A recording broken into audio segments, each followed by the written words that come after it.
Hey, universe and mining family. Grab your shovels and your pickaxes. Welcome to the show. I'm Nemesis, and of course, for all you people here in the US, happy Thanksgiving to you. I hope that, I know it's a little late, but I hope that y'all had a great time with your families. I know I did.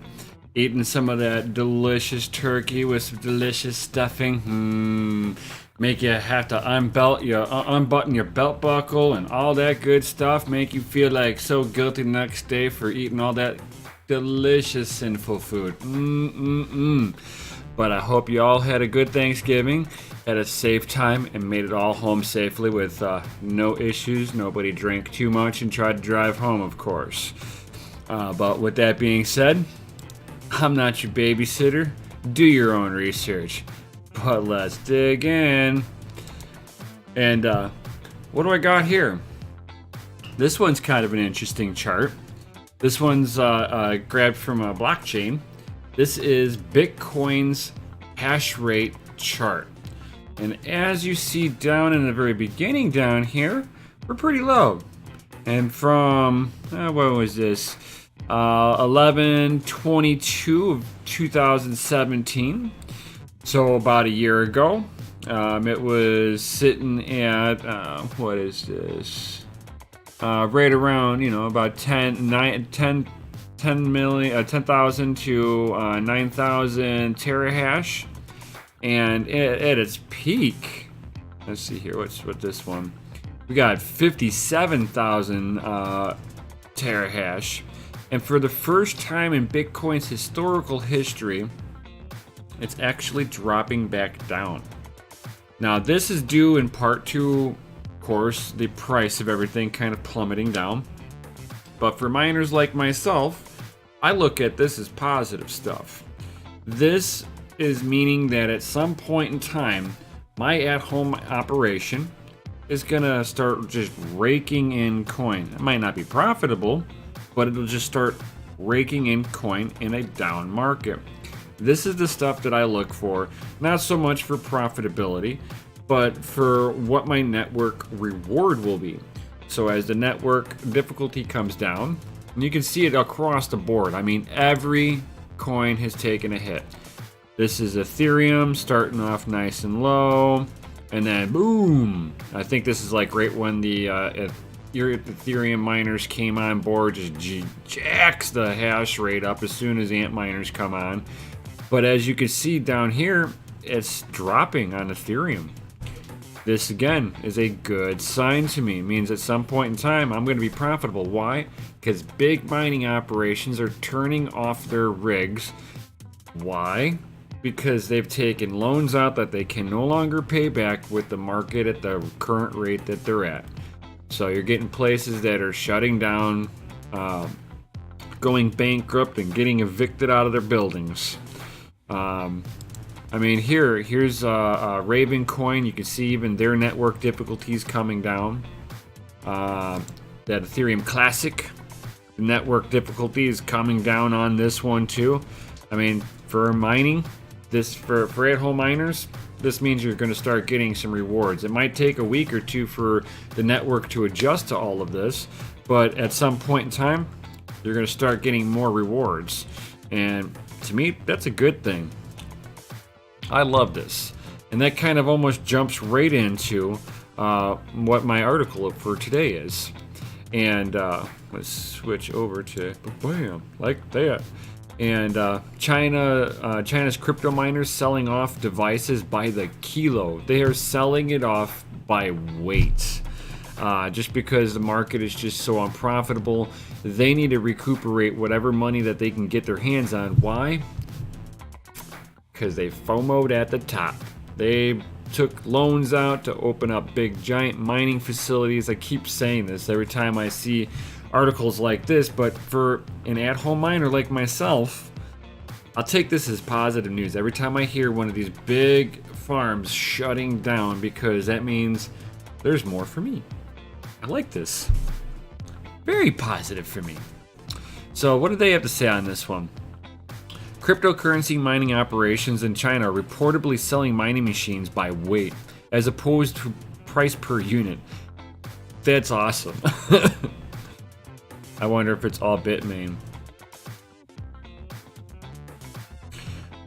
The sell-off was reported by Chinese crypto outlet 8BTC Wednesday, with reference to the crypto mining pool F2 pool.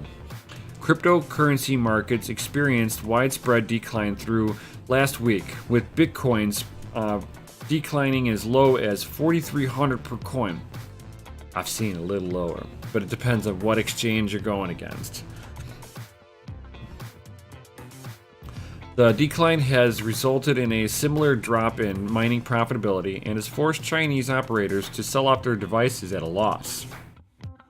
According to 8BTC, the news outlet has reported that miners are being sold by the kilo, citing a post made by the founder of F2 Pool on Weibo microblogging platform. Crypto miners are reportedly especially eager to sell the older models, of course, because they're just not really profitable in the market right now. So why would I want to be running them? Including the S7 Antminer, the T9, and the Avalon A741, as these have reached their shutdown price.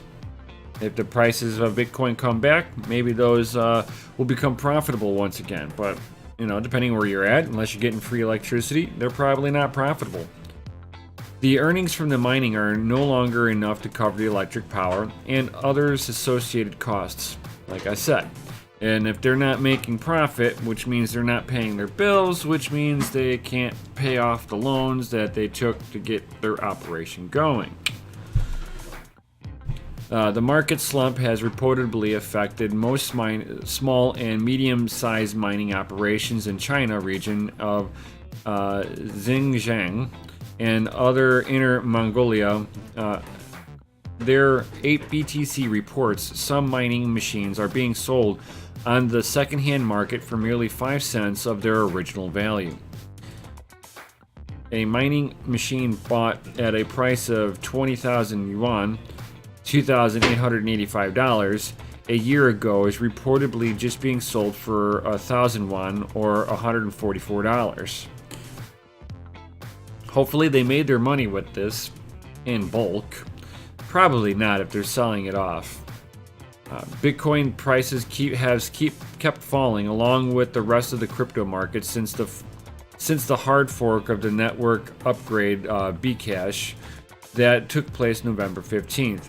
The update has led the cryptocurrency exchanges around the world to suspend Btrash trading and withdrawals. Earlier this month, Bitmining giant Bitmain announced plans to reach out to local mining farms in the coal-rich province of Xinjiang and deployed around 90,000 Antminers S9 devices in the region. Bitmain's move is reportedly to be strategic in the computing power war associated with the Bcash hard fork.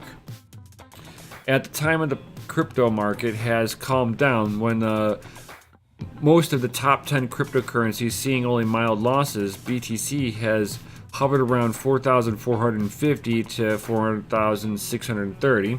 Okay. In September, the CEO of F2 Pool published an infographic that indicated that if Bitcoin prices would reach lower than 36,792 Chinese yuan, around $5,376, mining cryptocurrency with an Antminer T9 would become unprofitable.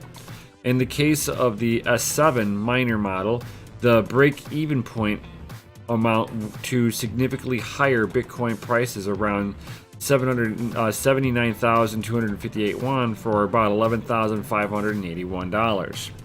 Now, for me, I don't care about what Bitcoin's actually doing because I'm not trying to compete in that overly saturated market of Antminer wars. For me, I'll just stay the heck out of there. I'll sit there and deal with cryptos that are mineable and rewardable with GPUs. That's where, Ethereum Classic, Raven Coin, God, there's so many other ones that are out there that you can actually be mining with GPUs, and you can still be even mining with older GPUs if you find a newer algorithm. There's like ones that GPU Union. I know that one's a smaller DAG files and stuff like that. So there are coins out there that you can mine with having even older hardware and still be profitable even with a down market. Now, is your profitability going to be a point where you can quit your job in today's market? Oh no, that ain't happening. But at least you're going to get your toes wet and get into the market, support the network, and actually earn a few rewards along the way. Now, are these rewards going to be huge right now? No. We have to see a lot more of the bigger facilities to actually come up off the network, so the smaller miners like myself are not competing in such highly saturated markets of people who have just poured in way too much and overextended themselves.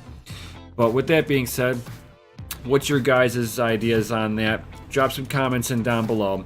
And while you're down there, of course, smash that like button, smash that subscribe button, and hit the bell notification. And with that, guys, I'll see you on the next one.